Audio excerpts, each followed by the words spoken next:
This is my favorite step in the bodywork process because it goes from looking like this to looking like this in less than 5 minutes. Despite being absolutely hideous, it is baby smooth. I got some cheap high build primer from a local body shop. Think of it kind of like sprayable body filler.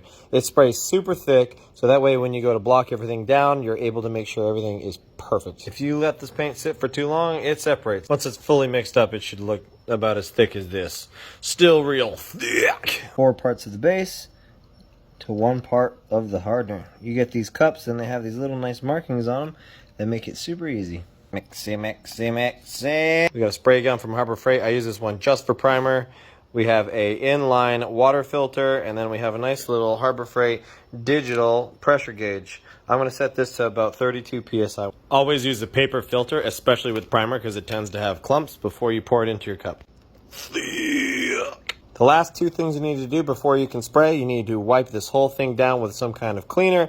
You can use paint thinner, acetone, mineral spirits, whatever. Wipe this whole thing down. There needs to be no oil. And then the second thing is you need to go through this whole thing and make sure there's no dust on it. I use an air compressor, blow it all off, and then I use a tack rag on the whole thing. Always wear a mask. Now we're ready to spray. Lay it nice and wet.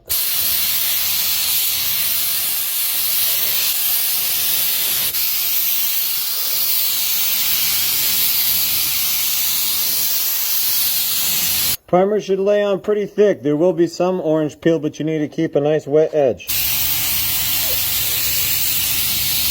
You only really need to spray the areas that you need to fill. You don't actually have to spray this whole thing with filler primer. This is just to make sure our paint is perfect before we lay our sealer primer. If you're spraying outside, have a pair of little tweezers ready, just in case you get a little sumbitch like this guy right here.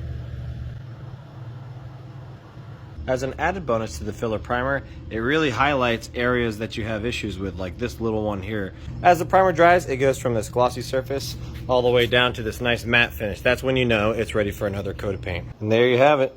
It'll be ready to sand tomorrow. If you enjoyed this video and you want to see more videos like it, go ahead and shoot me a follow, and don't forget to tell your mother that I love her.